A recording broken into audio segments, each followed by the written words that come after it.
Hello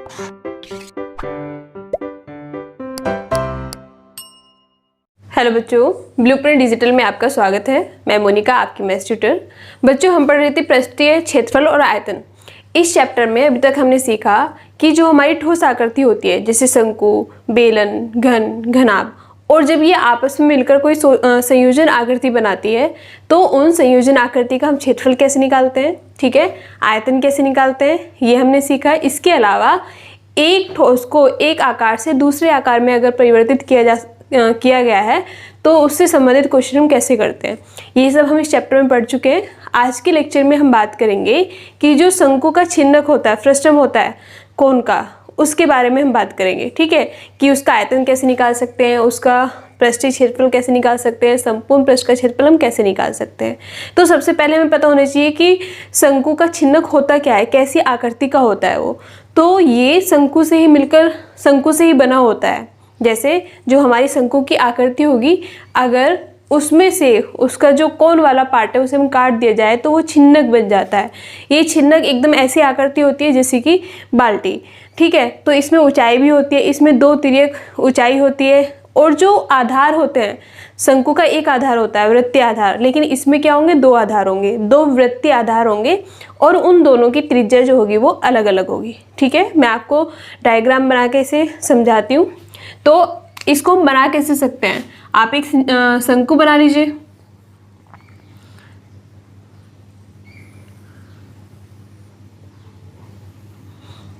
ठीक है, ये मैंने क्या करा है, एक शंकु बना लिया है।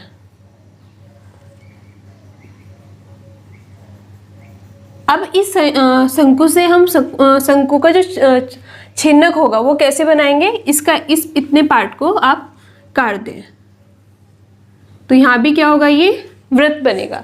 इसके दोनों आधार क्या होंगे, वृत्त होंगे। तो आप देखेंगे ये शेप कैसी, एक बाल्टी की तरह से है, तो वही क्या होता है, छिन्नक होता है। तो इसमें ये R1 अगर हम मानते हैं तो ये R2 होगी, दोनों त्रिज्या अलग अलग होगी। ये इसकी क्या होगी, ऊंचाई होगी, ये L होगी, तिर्यक ऊंचाई होगी ये, और ये दोनों तिर्यक ऊंचाई होंगी, ठीक है। तो ये होता है हमारा छिन्नक। अब इसका जो कॉन्सेप्ट है कि कैसे इसका आयतन, पृष्ठीय क्षेत्रफल, संपूर्ण पृष्ठीय क्षेत्रफल हम निकाल सकते हैं, उसे मैं एक एग्जांपल से समझाऊंगी। लेकिन उससे हमारे फॉर्मूले कैसे आते हैं वो मैं आपको बता देती हूँ। तो हमारे जो फॉर्मूले बनेंगे इस आकृति के, अगर इस तरह की हमें कोई आकृति दे दी जाए और हमसे पूछे कि शंकु के छिन्नक का आप तिर्यक ऊंचाई बताइए, ये निकालिए तिर्यक ऊंचाई, तो उसके लिए आपके पास ये पहला फॉर्मूला है, ठीक है। शंकु के छिन्नक की तिर्यक ऊंचाई L बराबर होगी √h² plus R1 minus R2 का होल स्क्वायर। हमें h दिया होगा, R1 R2 दिया होगा, इसमें से माइनस करके होल स्क्वायर कर देंगे और उसका अंडर रूट कर देंगे, तो हम इसकी L निकाल सकते हैं, राइट। फिर हम छिन्नक का आयतन कैसे निकालेंगे, तो शंकु का आयतन का फॉर्मूला क्या होता है, 1/3 पाई r स्क्वायर h, है ना, ये तो होता है 1/3 पाई r स्क्वायर h। तो लेकिन यहाँ पे वैसे तो सब कुछ सेम है, h है, सही है, लेकिन r जो है यहाँ पे 2 r है, तो बस हमें क्या करना है, r की जगह ये रखना है। तो 1/3 पाई R1 square plus R2 square plus R1 R2 और इंटू h, ठीक है। तो ये हो जाएगा किसका, छिन्नक का आयतन। अब छिन्नक का पार्श्व पृष्ठीय क्षेत्रफल, पार्श्व पृष्ठीय क्षेत्रफल का मतलब है जो बिल्कुल ये बेलन वाली जो शेप का होगा लगभग, उसका क्षेत्रफल हम कैसे निकालेंगे, मतलब इन दोनों को छोड़कर। तो वो होगा, वैसे क्या होता है, शंकु का पाई RL होता है, लेकिन इसमें r की जगह क्या है, 2r है, तो पाई R1 प्लस R2 L, और L हम कहाँ से নিकालेंगे, पहले वाले फॉर्मूले से, राइट। अब संपूर्ण पृष्ठीय क्षेत्रफल क्या होगा, इसमें पार्श्व पृष्ठीय क्षेत्रफल प्लस छोटे वृत्तीय, जो छोटा वृत्तीय आधार है उसका क्षेत्रफल जुड़ जाएगा, ठीक है। जैसे ये है, ये एक बाल्टी की शेप की है, तो ये नीचे से क्या होगी, बंद होगी, और ऊपर से खुली होगी, तो हम इसका क्षेत्रफल इसमें ऐड करेंगे, ठीक है। तो इसकी त्रिज्या क्या है, R1 है, तो पार्श्व पृष्ठीय क्षेत्रफल हमने अभी निकाला, पाई R1 plus R2 into L, तो वो हमने लिख लिया, और फिर पाई r स्क्वायर, और r क्या है यहाँ पे, R1। इसमें से हम पाई दोनों में से कॉमन ले लेंगे, तो ये हो जाएगा हमारे पास R1 plus R2 into L plus R1 square. तो इस तरह से इन फॉर्मूले से डायरेक्ट हम क्या निकाल सकते हैं, जो भी हमारे पास छिन्नक होगा उसके आयतन भी निकाल सकते हैं, पृष्ठीय क्षेत्रफल भी पार्श्व पृष्ठीय क्षेत्रफल भी निकाल सकते हैं, संपूर्ण पृष्ठीय क्षेत्रफल भी निकाल सकते हैं, ठीक है। और एल, जो इस समय एल की हमें जरूरत पड़ेगी, उसको एल के लिए भी हमारे पास फॉर्मूला है √h² plus R1 minus R2 का होल स्क्वायर। तो ये है इस टॉपिक से रिलेटेड फॉर्मूले। अब हम समझते हैं इसे एग्जाम्पल के माध्यम से हम इसको समझेंगे, ठीक है। पहले मैं इसका एक कॉन्सेप्ट समझाऊंगी जिससे आपको पता चल जाएगा कि ये जो फॉर्मूले डेराइव हुए ये हुए कैसे हैं। फिर हम डायरेक्ट इन फॉर्मूलों को याद करके भी सीधे क्वेश्चंस को सॉल्व कर सकते हैं, ठीक है बच्चों। हाँ, टॉपिक स्टार्ट करने से पहले अगर आप हमारे चैनल पर नए हैं और अभी तक आपने हमारे चैनल को सब्सक्राइब नहीं किया है तो चैनल को सब्सक्राइब करना न भूलें और साथ ही साथ बेल आइकन भी क्लिक करें ताकि आने वाली सारी वीडियोस के नोटिफिकेशन आप तक पहुंचते रहें, राइट। तो करते हैं क्वेश्चन से स्टार्ट।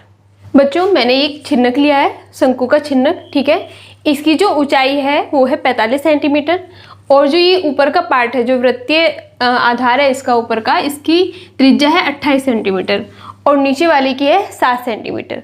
अब इस शंकु का हमें क्या निकालना है, इसका हमें आयतन निकालना है, ठीक है, पार्श्व पृष्ठीय क्षेत्रफल निकालना है और संपूर्ण पृष्ठीय क्षेत्रफल निकालना है।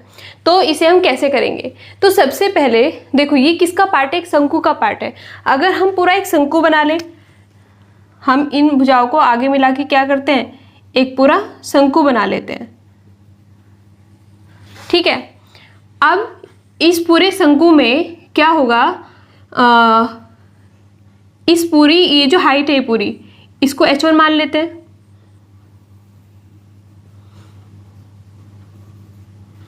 और यहां से यहां तक की जो हाइट है, ये ऊंचाई जो है इसकी, ये जो छोटा शंकु बना है ये h2 होगी, ठीक है। इसी तरह से तिर्यक ऊंचाई, इस पूरे की जो ये तिर्यक ऊंचाई होगी ये L1 होगी और जो छोटा शंकु है ये, इसकी तिर्यक जो ऊंचाई होगी वो L2 होगी। अब इसमें हम कुछ नाम दे देते हैं इन्हें, P, Q, R, ये S, T, O और M। अब देखो, अब आपके पास ये एक बड़ा शंकु बन गया है और एक ये छोटा शंकु है जो हमने रचना करके बनाया है अपने पास से। अब इससे हम कैसे कर सकते हैं कि जो हमारा ये छिन्नक है सिर्फ इसी का आयतन निकाले। सबसे पहले हम आयतन निकालते हैं, ठीक है। सबसे पहले हम क्या निकालेंगे, छिन्नक का आयतन। अभी हम फॉर्मूले से नहीं करेंगे, अभी हम सिर्फ इसका कॉन्सेप्ट समझेंगे कि कैसे निकल सकता है। अभी उससे पहले हमने जो क्वेश्चंस किए, जो हमारे पास कंबाइंड संयोजन आकृति होती थी, तो उसमें हम क्या करते थे, उसमें भी अगर हमें किसी पार्ट का कुछ आयतन क्षेत्रफल पूछा है तो सारे का निकालते थे और जो हमें माइनस करना था उसका निकालते थे और माइनस करके हम बाकी का क्षेत्रफल या आयतन निकाल लेते थे। यही चीज़ हम इसमें भी करेंगे। इसमें हम पूरा बड़ा शंकु जो है इसका निकालेंगे और छोटे शंकु का निकालेंगे। बड़े शंकु के आयतन से छोटे शंकु के आयतन को माइनस कर देंगे तो जो हमारा ये छिन्नक है उसका आयतन निकल जाएगा। इसी तरह से क्षेत्रफल भी हम निकाल सकते हैं इसका, ठीक है। अब इसमें हमें क्या दिया हुआ है, ये जो पूरी हमने ये पूरा इसकी जो हाइट है h1 मानी है और जो छोटा छिन्नक है इसकी h2 है और हमें ये दिया हुआ है, क्या दिया हुआ है कि जो पूरी हाइट है इसकी वो कितनी होगी, इसमें हमें कुछ दी हुई है 45, तो पूरी कितनी होगी 45 प्लस h2। तो हम क्या कर सकते हैं, हम ये लिख सकते हैं कि h1 बराबर होगा h2 प्लस 45, ठीक है। ये हमें यहाँ से यहाँ तक की हाइट दी हुई है 45, ये हमने मान ली h2 है और टोटल हमने मान ली h1 है। तो h1 क्या होगी 45 प्लस h2, ये हमारे पास पहली समीकरण आ गई। अब हम क्या करेंगे, ये ROT और QMT ये हमारे पास दो क्या हैं, त्रिभुज है। कैसे, समकोण त्रिभुज है, ठीक है। शंकु मैंने जब पढ़ाया था तो उसमें बताया था कि वो हमेशा कैसे बनते हैं, समकोण त्रिभुज बनते हैं और उसमें पाइथागोरस भी लगा के तिर्यक ऊंचाई निकालते थे। तो हम इसमें क्या करेंगे, हम इन दोनों त्रिभुज को, एक छोटे त्रिभुज को एक बड़े त्रिभुज को, क्योंकि दोनों समकोण हैं, इन्हें हम समरूप, ये कैसे होंगे, आपस में समरूप होंगे और समरूप की हमारे पास कुछ प्रॉपर्टी होती है, क्या कि उनकी भुजाओं का जो अनुपात होता है वो आपस में बराबर होता है। तो कौन कौन सी त्रिभुज, त्रिभुज TOR समरूप होगा त्रिभुज TMQ के, ये वाला त्रिभुज इस पूरे त्रिभुज के समरूप होगा। तो हम क्या लिख सकते हैं, हम ये लिख सकते हैं कि TM बटे TO बराबर होगा MQ बटे OR के। देखो हमने कहा कि ये वाली भुजा जो ऊंचाई है बड़े त्रिभुज में, पहले हम देखते हैं बड़े त्रिभुज की ये जो ऊंचाई है ये बटे छोटे त्रिभुज की ऊंचाई बराबर होगी बड़े त्रिभुज की त्रिज्या बटे छोटे त्रिभुज की त्रिज्या। ठीक है, अब हमें इसमें से त्रिभुज की त्रिज्याएं पता है, ये है 28 और एक है 7, तो ये हो जाएगा 4/1। तो हमें ऊंचाइयों में अनुपात मिल गया है। ये क्या है हमारे पास, ये हमने क्या माना है, H1 मान रखा है, और TQ हमने क्या माना हुआ है, S2 माना हुआ है। तो हमारे पास ये अनुपात आ गया है, किसका अनुपात, H1 और S2 का अनुपात। अब समीकरण 2 और समीकरण 1 की मदद से हम H1 और S2 निकाल सकते हैं। ठीक है, तो समीकरण 1 व 2 से जब इसे हम सॉल्व करेंगे तो हमारे पास H1 निकलेगा 60 और S2 निकलेगा हमारे पास 15। ठीक है, देखो 60 में से 15 गया, 45 बचा है ना, 45 में 15 जोड़ोगे आप तो 45 से 15 जोड़ोगे तो हमारा 60 आ जाएगा। तो हमारे पास H1 और S2 निकल गए हैं। अब हम क्या करेंगे, जो हमारा छिन्नक है, छिन्नक का आयतन होता क्या है, छिन्नक का आयतन हम कैसे निकालेंगे, तो आयतन हम निकालेंगे, इसे लिख देते हैं, छिन्नक का आयतन बराबर होगा बड़े वाले शंकु का आयतन, बड़ा वाला शंकु क्या है हमारे पास, PQT का आयतन माइनस शंकु TSR का आयतन, छोटे वाले शंकु का आयतन। और शंकु का आयतन का फॉर्मूला क्या होता है, 1/3 πr²h, तो यहाँ पे ये R1 हो जाएगा, H1 हो जाएगा, माइनस 1/3 πr²h। ठीक है, तो ये R2 हो जाएगा, H2 हो जाएगा। तो 1/3 पाई हम कॉमन ले लेंगे, R1 और H1, R1 हमारे पास कितना है 28 का स्क्वायर और H1 हमारे पास है 60, माइनस R2 है हमारे पास 7 और H2 है हमारे पास 15। इसे हम सॉल्व कर लेंगे, 1/3 पाई का मान है 22/7, तो ये हो जाएगा 28 गुना 28 गुना 60 माइनस 7 गुना 7 गुना 15। तो जब हम इसे सॉल्व करेंगे तो सॉल्व करने पे हमारा ये आएगा 1/3 22/7 माइनस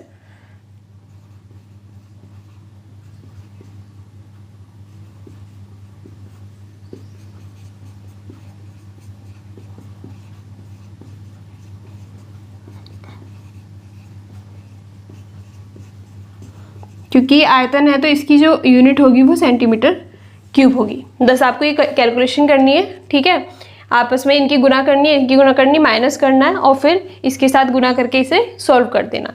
तो ये जो आयतन निकला है ये हमारे इस पार्ट का आयतन होगा, जो हमारा छिन्नक है उस पार्ट का आयतन होगा। ठीक है, अब इसे आप डायरेक्ट किससे, फॉर्मूले से भी कर सकते हैं। जब आप इसे फॉर्मूले से करेंगे तो फॉर्मूला क्या होता है, उसका फॉर्मूला रखेंगे और सीधे उसको कैलकुलेशन करके हल कर देंगे। ठीक है, ये है जो छिन्नक है उसका आयतन कैसे निकालते हैं। अब बात करते हैं कि छिन्नक का पार्श्व पृष्ठीय क्षेत्रफल और संपूर्ण पृष्ठीय क्षेत्रफल कैसे निकालते हैं। अब बच्चों इसी आकृति का हम क्या निकालना सीखते हैं, पहले पार्श्व पृष्ठीय क्षेत्रफल निकालना सीखते हैं। हमें पार्श्व पृष्ठीय क्षेत्रफल निकालना है या फिर पृष्ठीय क्षेत्रफल निकालना है, तो हमें उसके लिए क्या पता होना चाहिए, इसकी जो तिर्यक ऊंचाई है ये पता होना चाहिए। H हम अभी निकाल चुके हैं, जब हमने आयतन निकाला था तो H1 हमारा निकला था 60 और H2 हमारा निकला था 15। ठीक है, अब हमें L निकालना है। देखो अब क्या करेंगे, दो हमारे पास त्रिभुज है, दो कैसे त्रिभुज है, समकोण त्रिभुज, एक त्रिभुज ये है और एक त्रिभुज ये है। तो जो शंकु होता है उसमें हम तिर्यक ऊंचाई कैसे निकालते हैं, जो समकोण त्रिभुज होता है उसमें पाइथागोरस प्रमेय लगा के। ठीक है, तो सबसे पहले छोटे त्रिभुज में देखते हैं, त्रिभुज TOR में तो जब हम इसे पाइथागोरस लगाएंगे तो ये हो जाएगा L2 का स्क्वायर बराबर S2 का स्क्वायर प्लस R2 का स्क्वायर। तो L2 तो हमें निकालना है, S2 कितना है 7 का स्क्वायर और S2 है 15 और R2 है 7। इसका स्क्वायर करेंगे 225 सत्ते 49, ये हो जाएगा L2 स्क्वायर। तो L2 कितना होगा, इन दोनों को जोड़ के इसमें क्या हो जाएगा हमारा अंडर रूट हो जाएगा, तो ये हो जाएगा 274।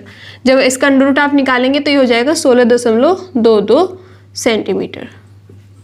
इसी तरह से हम L1 निकाल सकते हैं। L1 कैसे निकलेगा, जो बड़ा वाला त्रिभुज है उसमें पाइथागोरस लगा के, ठीक है। तो सॉरी L1, तो L1 स्क्वायर बराबर हो जाएगा कौन से त्रिभुज में, त्रिभुज TMQ में L1 स्क्वायर बराबर हो जाएगा H1 square plus R1 square. H1 कितना है हमारा 60 का स्क्वायर प्लस R1 यानी कि 28 का स्क्वायर। L1 कितना हो जाएगा, इन दोनों का आप स्क्वायर करके फिर इसको जोड़ेंगे तो ये हो जाएगा, और उसका फिर इधर से स्क्वायर हटाएंगे तो इधर हो जाएगा हमारा अंडर रूट। तो L1 बराबर हो जाएगा हमारे पास 4384। जब आप L1 निकालेंगे, इसका जो अंडर रूट करेंगे तो अंडर रूट करने पर आपको जो मान मिलेगा वो मिलेगा 60.02 सेंटीमीटर। L2 और L1 निकल गया है। अब हमें क्या निकालना है, छिन्नक का पृष्ठीय क्षेत्रफल।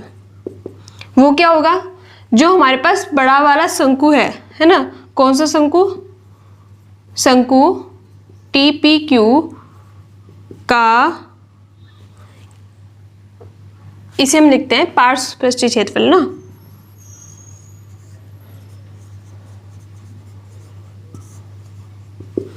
शंकु का पार्श्व पृष्ठीय क्षेत्रफल माइनस जो छोटा शंकु होगा, शंकु TSR का पार्श्व पृष्ठीय क्षेत्रफल।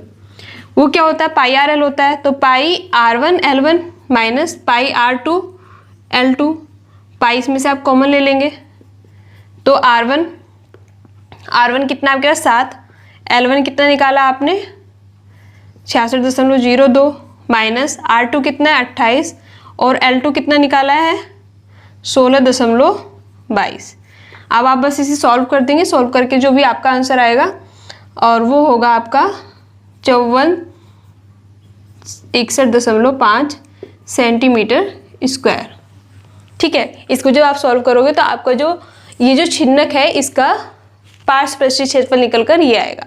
अब इसी में आप संपूर्ण पृष्ठीय क्षेत्रफल कैसे निकालेंगे, तो इसमें आप पाई R स्क्वायर और पाई R स्क्वायर, पाई R1 square plus pi R2 square जोड़ देंगे तो वो आ जाएगा, क्योंकि दोनों आधार का जो वृत्तीय आधार है उसका क्षेत्रफल भी जुड़ जाएगा। तो क्योंकि ये छिन्नक है, अब इसमें हमें ये नहीं बताया कि बाल्टी है। अगर ये बाल्टी होता, ठीक है, तो उसमें सिर्फ एक ही आधार का क्षेत्रफल जुड़ता, क्योंकि बाल्टी कैसी है ऊपर से खुली है, तो हम सिर्फ उसमें जो हमारा नीचे वाला आधार है उसी के क्षेत्रफल को उसमें जोड़ते। तो इसमें तो लेकिन हमें क्या करना है, संपूर्ण पृष्ठीय क्षेत्रफल, तो इसमें ये हमारा जुड़ जाएगा और प्लस पाई R1 का मतलब और प्लस पाई R2 मतलब ये। इसे आप सॉल्व कर लेंगे, R कॉमन ले लेंगे, 7 का स्क्वायर प्लस 28 का स्क्वायर। सॉल्व करने पर जो भी इसका आंसर होगा वो इस छिन्नक का क्या होगा, संपूर्ण पृष्ठीय क्षेत्रफल होगा। ठीक है, ये तो इसका कॉन्सेप्ट है कि अगर हमें छिन्नक दिया हुआ है तो हमें छिन्नक डायरेक्ट नहीं पता तो कैसे हम उसे हल करेंगे। तो छिन्नक को हम शंकु के रूप में लेके अपनी तरफ से बना लेंगे और फिर हम वही चीज़ अप्लाई करेंगे जो हमने इसमें संयोजन आकृति वाले में अप्लाई करी थी, कि जो भी बड़ी आकृति है उसका निकाला और जो उसमें से हमें माइनस करना है उसका निकाला, माइनस करके जो हमारा शेडेड रीजन होता था, जो बचा हुआ शेष भाग होता था, उसका क्षेत्रफल या आयतन हम निकाल लेते थे। अब इसमें हम डायरेक्ट क्वेश्चन से करना, डायरेक्ट जो क्वेश्चन है उसे डायरेक्ट फॉर्मूले से करना सीखते हैं। बच्चों हमारे पास क्वेश्चन है कि एक शंकु के छिन्नक के आधारों का परिमाप 48 सेंटीमीटर और 36 सेंटीमीटर है। ठीक है, अब इसमें हमें त्रिज्या न देके उनमें क्या दे दिया, परिमाप दे दिया है, और छिन्नक की ऊंचाई 11 सेंटीमीटर है। तो आयतन ज्ञात करना है हमें। तो कैसे बनेगा शंकु का जो छिन्नक होता है, इस तरह से एक बाल्टी की शेप का होगा।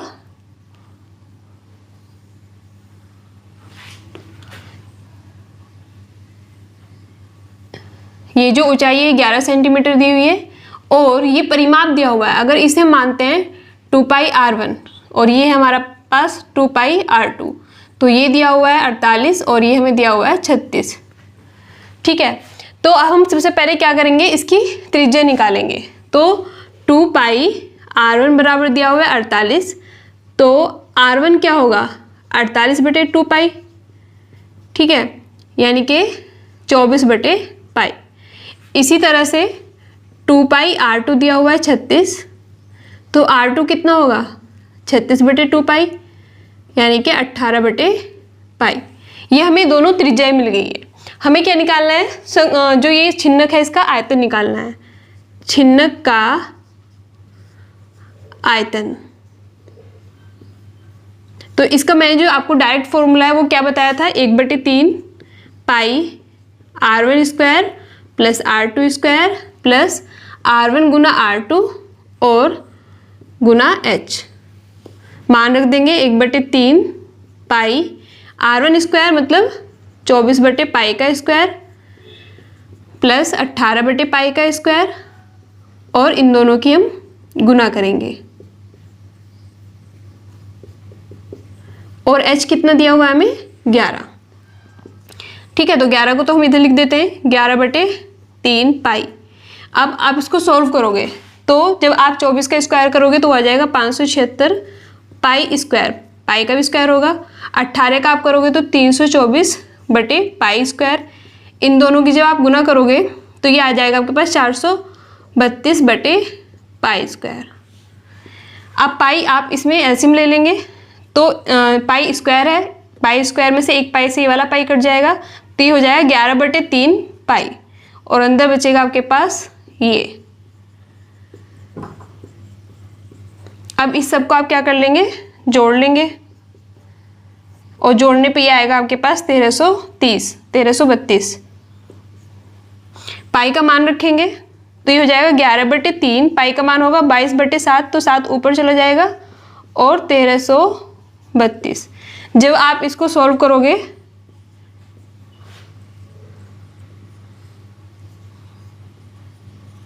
तो ये आपके पास आएगा 1554 सेंटीमीटर क्यूब। तो इस तरह से बस आपने क्या करा, आपको फॉर्मूला याद है अगर, तो इसमें आपको इसे शंकु बनाने की जरूरत नहीं पड़ेगी। ठीक है, जो इसका कॉन्सेप्ट है उसमें हम क्या करते हैं, इसमें पूरा शंकु बना लेते हैं। तो बड़े शंकु का निकालते हैं, फिर छोटे शंकु का निकालते हैं, एक बड़े में से छोटे को माइनस करते हैं तो इसका आ जाता है।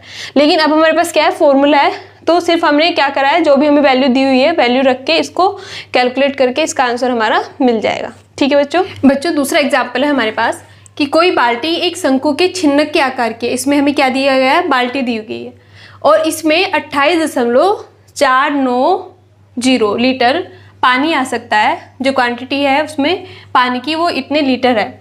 इसके ऊपरी और निचले सिरों की त्रिज्या हमें दी हुई है, वो 28 सेंटीमीटर या 21 सेंटीमीटर है। तो बाल्टी की ऊंचाई बतानी है हमें।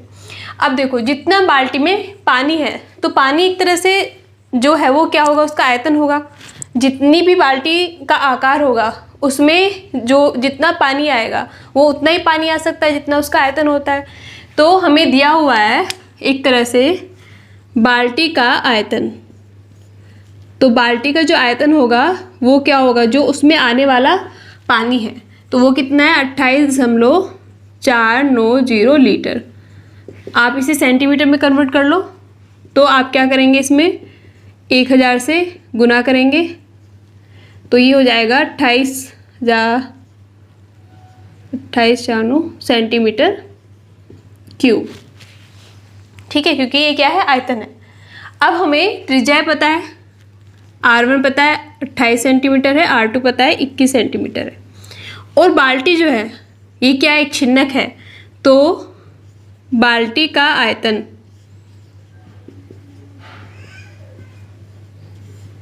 बराबर क्या होगा, फॉर्मूला क्या होता है इसका, 1/3 पाई R1 square plus R2 square plus R1 R2 into H।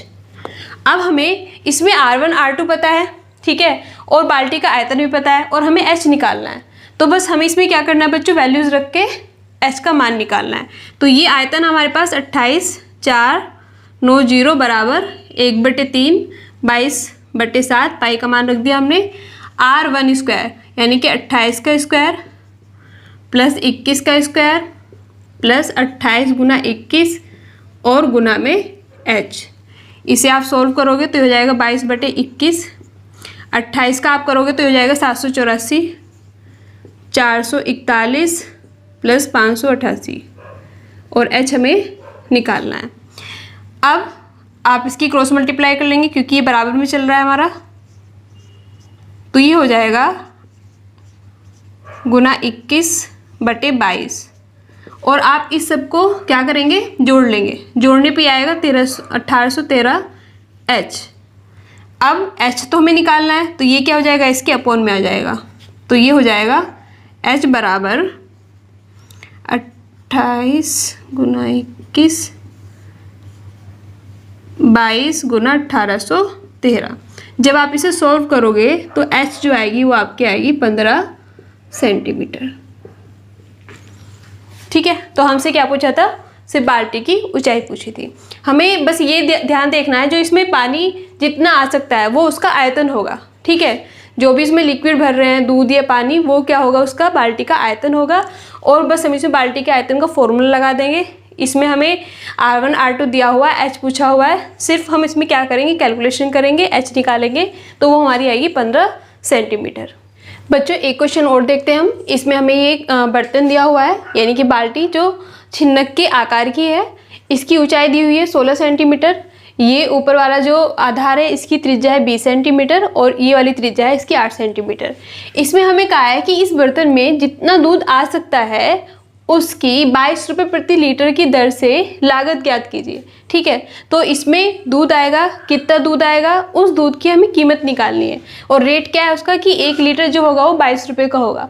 तो हमें क्या निकालना है, इसका आयतन निकालना है। ठीक है, तो ये सब सेंटीमीटर में हम आयतन निकाल लेंगे, सेंटीमीटर में आ जाएगा। फिर हम उसे 1000 से भाग दे देंगे तो वो लीटर में आ जाएगा। और जितना भी वो आयतन होगा उसकी हम गुना 22 से कर देंगे तो वो उसका रेट होगा, मूल्य होगा। ठीक है, तो करते हैं ऐसे। हमें दिया हुआ है R1 20 सेंटीमीटर, R2 8 सेंटीमीटर और जो ऊंचाई है H वो दी हुई है 16 सेंटीमीटर। ठीक है, तो आयतन क्या होगा, बर्तन का आयतन क्या होगा, 1/3 पाई R1 square plus R2 square plus R1 R2 और गुना में H। इसमें हम मान रखेंगे 1/3, पाई का मान क्या होगा 22/7, R1 यानी कि 20 का स्क्वायर प्लस R2 8 का स्क्वायर 20 गुना 8 और गुना 16।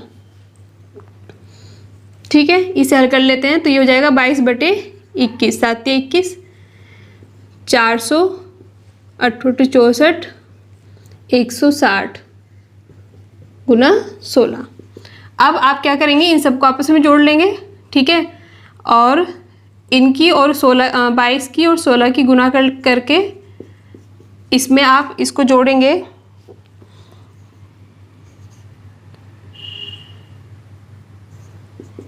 तो इसको कैलकुलेट करके जो आएगा आपका वो आएगा 21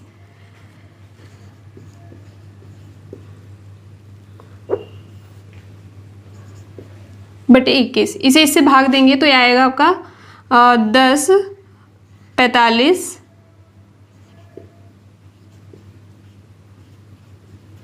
सेंटीमीटर क्यूब। अब आप क्या करेंगे, ये हमारा सेंटीमीटर क्यूब है, इसे लीटर में कन्वर्ट करना है। तो इसे हम क्या करेंगे, भाग देंगे 1000 से। तो मतलब जो नीचे 3 जीरो होगी तो पॉइंट हमारा 3 जगह इधर आ जाएगा। तो आयतन, बर्तन का आयतन क्या होगा, बर्तन का आयतन ये होगा हमारा 10.45 लीटर। ठीक है, अब हमें कीमत दी हुई है 1 लीटर की कितनी है 1 लीटर की लागत कितनी है? 22 रुपये। ठीक है, तो 10.45 लीटर की लागत कितनी होगी? 22 गुना 10.45, तो इसे गुना करके आपका जो आएगा 230.12, ये होगा रुपये। तो जो इस बाल्टी में दूध आएगा उसकी जो कीमत होगी वो 230.12 रुपये होगी। ठीक है, हमने क्या निकाला? दूध, ये देखने के लिए दूध कितना होगा उससे वो उतना होगा जो जितना उस बाल्टी का या उस बर्तन का क्या होगा? आयतन होगा। तो बस हमें आयतन निकालना है और हमें दी हुई ये लागत, उस लागत से उसको गुना कर देना है, तो हमारी कीमत निकल कर आ जाएगी। तो बच्चों इस टॉपिक से हमारे इसी तरह के क्वेश्चंस बनते हैं। ठीक है, कोई बर्तन दे देगा जिसकी शेप कैसी होगी? छिन्नक के आधार की होगी। तो आपको इसमें छिन्नक के जो मैंने आपको फॉर्मूले लिखाए हैं वो आपको ध्यान रखने हैं। उसमें आपको एक चीज़ बस ये ध्यान देनी है कि जब हमसे क्षेत्रफल की बात की जाए तो हमें ये ध्यान देना है कि वो जो बर्तन होगा या वो जो छिन्नक होगा, अगर छिन्नक की बात कर रहे हैं तो वो ठोस है तो उसमें तो दोनों ही आधार का क्षेत्रफल जुड़ेगा। लेकिन बाल्टी है तो वो ऊपर से खुली हुई होती है तो उसमें सिर्फ एक आधार का क्षेत्रफल जुड़ेगा। ठीक है, या फिर वो कुछ इस तरह का हमें बर्तन बताएगा और आकृति बता देगा कि उसका कौन सा जो भाग है वो खुला हुआ है, तो हमें सिर्फ उसमें ध्यान देना है। बाकी जो फॉर्मूले हैं बिल्कुल आसान है, आप उनको याद करके डायरेक्ट उसे सॉल्व कर सकते हैं। और अगर आपको एग्जाम में कई बार फॉर्मूला भी याद नहीं आ रहा है तो आप उसे कैसे करेंगे? जो भी हमारा ये छिन्नक होगा उसमें आप रचना करके उसे एक शंकु बना लेंगे। ठीक है, शंकु का अगर आपको फॉर्मूला याद है तो बड़े शंकु का क्षेत्रफल, आयतन या जो भी निकाला वो निकालेंगे, छोटे शंकु का निकालेंगे, बड़े से छोटे को माइनस कर देंगे तो छिन्नक का आयतन क्षेत्रफल हमारा निकल के आ जाएगा। तो आज के लेक्चर में हम इतना ही करते हैं, ये चैप्टर हमारा कंप्लीट हो गया है। ठीक है, इसमें सिर्फ कुछ क्वेश्चंस बचे हैं जो हमारे बोर्ड एग्जाम में आए हुए हैं। थोड़े से इन जो हमने क्वेश्चंस अभी तक करे इनसे थोड़ा सा लेवल उनका अच्छा होगा। ठीक है, तो उन्हें हम नेक्स्ट लेक्चर में करेंगे। आज के लेक्चर में इतना ही करते हैं। वीडियो पसंद आए तो लाइक करना ना भूलें, दोस्तों के साथ शेयर करें और चैनल को सब्सक्राइब करें। Thank you.